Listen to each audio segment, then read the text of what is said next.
క్రీస్తు యేసునందు ప్రియమైన దేవుని బిడ్డలందరికీ మన ప్రభు అయిన యేసుక్రీస్తు యొక్క శక్తివంతమైన నామములో house of vision international ministries తరపున మీ అందరికీ శుభాభివందనాలు తెలియజేస్తా ఉన్నాం. అందరూ బాగున్నారు కదా?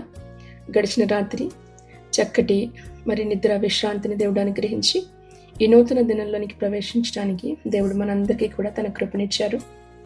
ఈనాటి వాక్య ధ్యానం వినడానికి అందరూ సిద్ధంగా ఉన్నారు కదా? ఫిబ్రవరి మాసం 12వ తేదీ 2026 సంవత్సరం. ఈనాటి వాక్య ధ్యానం హెబ్రీయులకు రాసిన పత్రిక 1వ అధ్యాయం 9వ వచనం. దేవుడు నీ తోటి వారి కంటే నిన్ను హెచ్చించినట్లుగా ఆనంద తైలముతో అభిషేకించెను. పూర్తి వచనం. నీవు నీతిని ప్రేమించితివి, దుర్నీతిని ద్వేషించితివి, అందుచేత దేవుడు నీ తోటి వారి కంటే నిన్ను హెచ్చించినట్లుగా ఆనంద తైలముతో అభిషేకించెను. anointed with oil of joy. నీతిని ప్రేమించే వారికి దేవుడు అనుగ్రహించే అభిషేక తైలము, ఆనంద తైలము. ఈ ఒక్క వాక్యం మనకు తెలియజేస్తా ఉంది. ఈ ఆనందం పరిస్థితుల మీద ఆధారపడి ఉండదు. ఇది పరిశుద్ధాత్మ ద్వారా వచ్చే అంతర్గతమైన ఆనందం. ఈ రోజుల్లో చాలా మంది చూడ్డానికి చాలా సంతోషంగా కనిపిస్తారు, కానీ లోపల మాత్రము ఆనందం చచ్చిపోయింది. ముఖం పైన నవ్వులుంటాయి, స్టేటస్లుంటాయి, ఫాలోవర్స్ ఉంటారు, కానీ నిజ జీవితంలో సంతోషం, ఆనందం ఉండదు. కారణం ఏంటంటే నీతిని కలిగి లేకుండా, నీతిని ప్రేమించకుండా అభిషేకాన్ని కోరుతున్న వారు వీరు. నీవు నీతిని ప్రేమించితివి అని వాక్యం మనకు సెలవిస్తా ఉంది. దుర్నీతిని ద్వేషించితివి, అందుచేతనే అన్న మాటే ఈ వచనానికి గుండె లాంటిది. హెబ్రీయులకు రాసిన పత్రికలో అపోస్తలుడైన పౌలు గారు మనకి 1వ అధ్యాయం అంతా కూడా క్రీస్తు యేసు ప్రభువారి యొక్క వ్యక్తిత్వాన్ని మనకి వివరించడానికి ప్రయత్నం చేసినట్లుగా చూస్తాం. మొదటి 7 వచనాల్లో చూస్తే ఆయన దేవదూతల కంటే గొప్పవారని, సృష్టికర్త అని, నిత్యరాజు అని, ఇలాగున కీర్తనల గ్రంథం 45వ అధ్యాయాన్ని ఈ యొక్క అధ్యాయంలో హెబ్రీయులకు రాసిన పత్రికలో ఉటంకిస్తూ క్రీస్తు యొక్క నీతి స్వభావాన్ని వివరిస్తున్నట్లుగా చూస్తాం. అక్కడ అభిషేకాన్ని ప్రకటిస్తూ ఉన్నాడు. ఈ యొక్క వచనము మొదట రాజునకు వర్తించిన పూర్తి యొక్క నెరవేర్పు మాత్రము యేసుక్రీస్తు ప్రభువులోనే. నీతిని ప్రేమించితివి అన్న మాటకి అర్థం అగాపో, అంటే గాడ్స్ చూసింగ్ లవ్. ఆత్మతో, నిర్ణయంతో, ఒక గట్టి స్థిరమైన ఎంపికతో ప్రేమించేదే ఈ యొక్క మాటకి అర్థం, ఈ యొక్క పదానికి సరైన అర్థం. యేసుక్రీస్తు ప్రభు నీతిని పాటించడం మాత్రమే కాదు, నీతిని ప్రేమించారు ఆయన. ఇక్కడ తేడాన్ని గమనిస్తే మనం పాపం చేయకుండా ఉండాలి అని మనం ప్రయత్నం చేస్తాం, కానీ యేసుక్రీస్తు ప్రభు నీతిని చేయడంలో ఆనందించారు. ఆయన అంటారు యోహాను సువార్త 4:34లో, నా తండ్రి చిత్తం నెరవేర్చుటయే నాకు ఆహారం, నాకు పానీయం అని. ఉదాహరణకు భక్తుడైన యోసేపుకు 2 ఆప్షన్స్ ఉన్నాయి. ఒకటి శరీర సుఖం, రెండవది దేవునికి ఇష్టమైన జీవితం. యోసేపు అన్న మాట ఈ రోజున మనందరికీ కూడా ఎప్పటికీ కూడా మనం మర్చిపోకూడని ఒక చక్కటి మాట. నేనెట్లు ఇంత ఘోరమైన దుష్కార్యమును చేసి దేవునికి విరోధముగా పాపము కట్టుకొందును అన్నాడు. చూసారా, ఎంత అద్భుతమైన ఈ యొక్క వచనాన్ని మనం అర్థం చేసుకున్నట్లయితే నిజమే. నేను ఎట్లు చేయగలను ఇంత దుష్కార్యమును, ఘోరమైన దుష్కార్యం. ఈ రోజున మనం నిజంగా ఘోరమైనది దుష్కార్యము అని అవినీతి మార్గాలు మనల్ని ప్రేరేపిస్తా ఉన్నప్పుడు, అక్రమమైన స్థితిగతులు మనల్ని నడిపిస్తా ఉన్నప్పుడు మనం ఈ మాట మనకు మనం చెప్పుకోగలుగుతున్నామంటారా? అనేక మంది ఈ నిర్ణయానికి రాలేక, శరీరాన్ని జయించలేక, పాపముతో జతకట్టి, జోడు కట్టి అవినీతి పాలైపోతా ఉన్నారు. అందుకనే జీవితాలలో సంతోషం, ఆనందాన్ని, కుటుంబాలలో సమాధానాన్ని కోల్పోతా ఉన్నారు.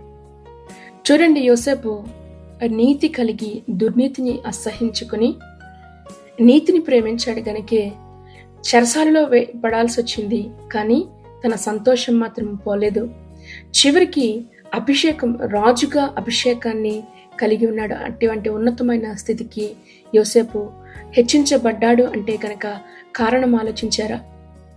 నీతి కలిగి దుర్నీతిని ద్వేషించాడు. కష్టమైనా సరే, వేదనైనా సరే నీతిని హత్తుకొని ఉండాలి అనే ఒక నిర్ణయానికి యోసేపు రాగలిగాడు.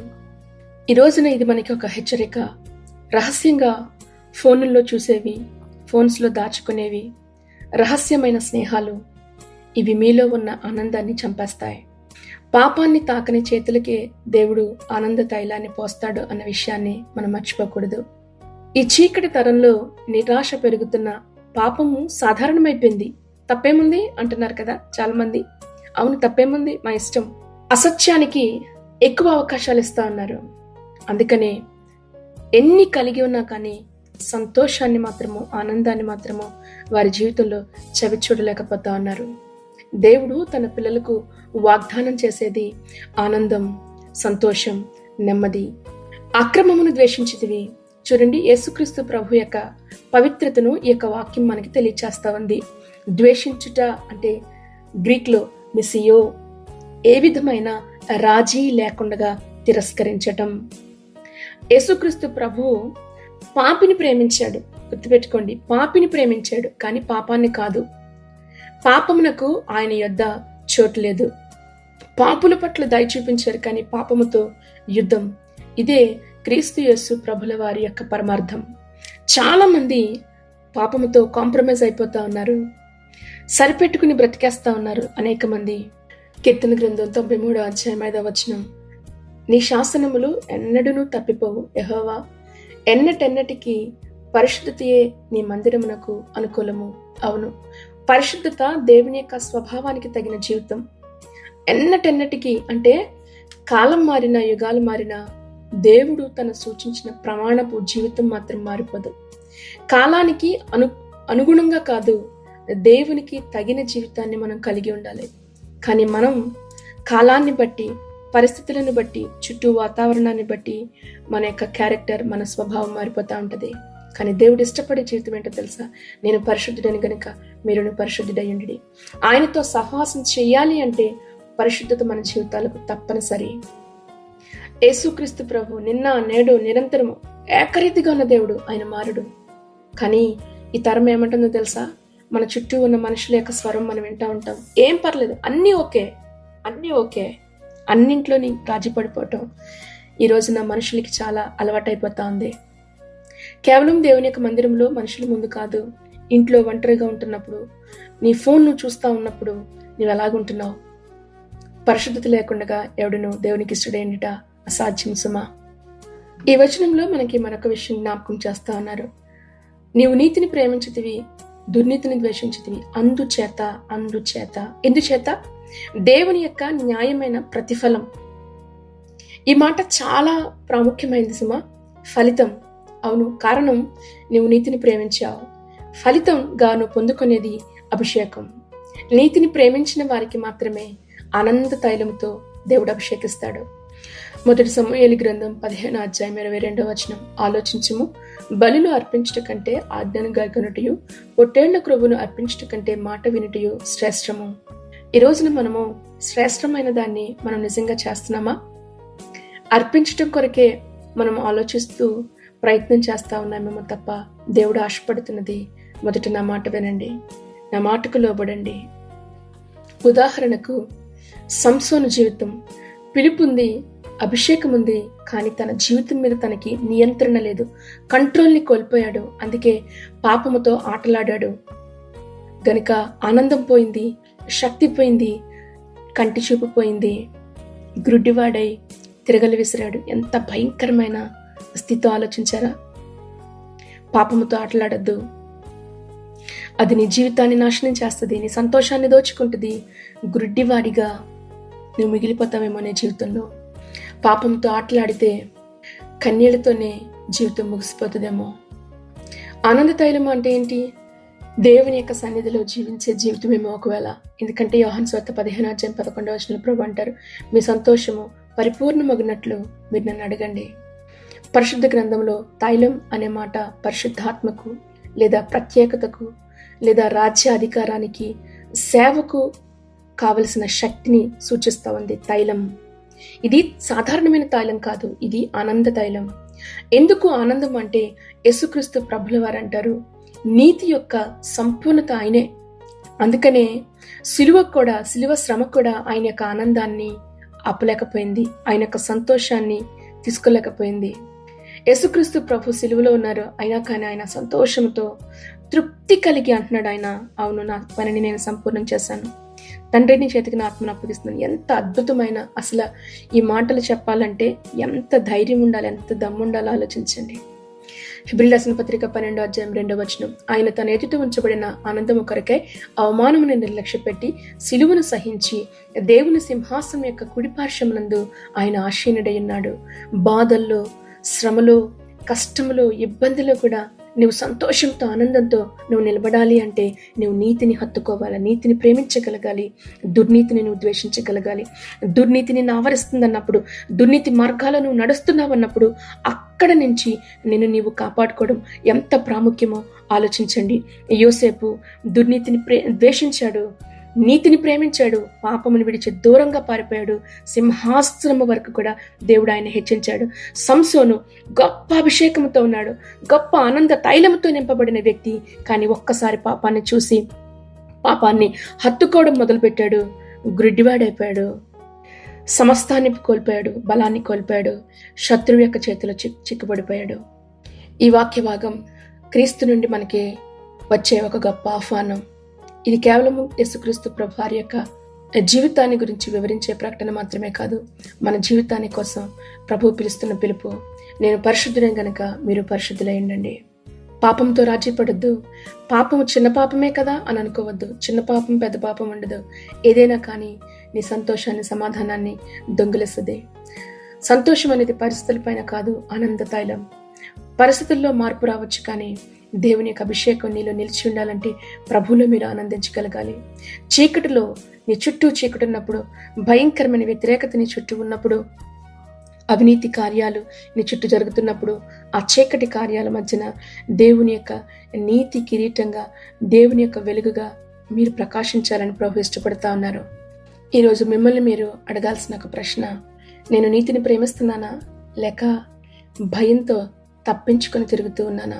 దేవుడు ద్వేషించే దాన్ని నీవు స్నేహం చేస్తా ఉన్నావేమో జాగ్రత్త. మీ యొక్క జీవితాల్లో సంతోషం, ఆనందం తగ్గిపోవడానికి కారణం ఏంటి అన్నది ఈరోజైనా మీరు ఆలోచించారా? సామెతల గ్రంథం 21:15 నీతిమంతుని హృదయంలో ఆనందము కలుగును. లోకం చీకటితో ఉంది, ఆ చీకటి మధ్యన నీ జీవితం ఆనందముతో వెలుగుతూ ఉండాలన్నది దేవుని యొక్క ఉద్దేశమైనది. అవినీతి మార్గాల గుండా వెళుతున్న వారి యొక్క కుటుంబాలలో ఎన్నో తగాదాలు కారణం అవినీతిని ప్రేమిస్తూ ఉండడం. భార్యాభర్తల మధ్యన మాటల గాయాలు, పిల్లల యొక్క జీవితాలు కళ్ళ ముందే ధ్వంసమైపోతా ఉన్నాయి. ఆలోచించారా? ఇవి అన్నీ కూడా మీ యొక్క ఆనంద తైలాన్ని ఎండగట్టేస్తున్నాయి అన్న విషయాన్ని గుర్తించండి. ఈనాటి వాక్యం హెబ్రీయులకు రాసిన పత్రిక 1:9. ఇది ఒక వాక్యం కాదు, ఇది ఒక మార్గం. నీతిని ప్రేమించే చోట దేవుడు ఆనందాన్ని కరువు చేయడు. ఈ వాక్యం వింటున్న మీకు ఒక ప్రశ్న, మీరు యోసేపులా లేక సౌలులుగా, సంసోనులుగానే మీ జీవితాల్లో మిగిలిపోతా ఉన్నారా? నీతిని ప్రేమిస్తున్నారా? అభిషేకాన్ని మాత్రమే కోరుకుంటున్నారా? ఆలోచించండి. ప్రశ్న మీకే వదిలిపెడుతూ ఈ వాక్యాన్ని ముగిస్తూ ఉన్నాను. ఈ వాక్యం ద్వారా దేవుడు మిమ్మల్ని అందరినీ దీవించి ఆశీర్వదించునుగాక. ప్రార్థన చేసుకుందాం. మహాపరిశుద్ధుడైన యేసయ్యా, మీ పరిశుద్ధ నామాన్ని బట్టి నీకు వందనాలు. ఈ రోజున నీ వాక్యం ద్వారా నువ్వు మాతో మాట్లాడవయ్యా. ఎక్కడ నీతి కలిగిన జీవితాలు నీ బిడ్డలు జీవిస్తారో అక్కడ సంతోషాన్ని, ఆనంద తైలాన్ని నువ్వు తక్కువ చేయనని ఈ వాక్యం ద్వారా నువ్వు మాతో మాట్లాడినందుకు నీకు వందనాలు. ప్రభా, నీ ప్రియ బిడ్డలను చేతులకు అప్పగిస్తున్నాను.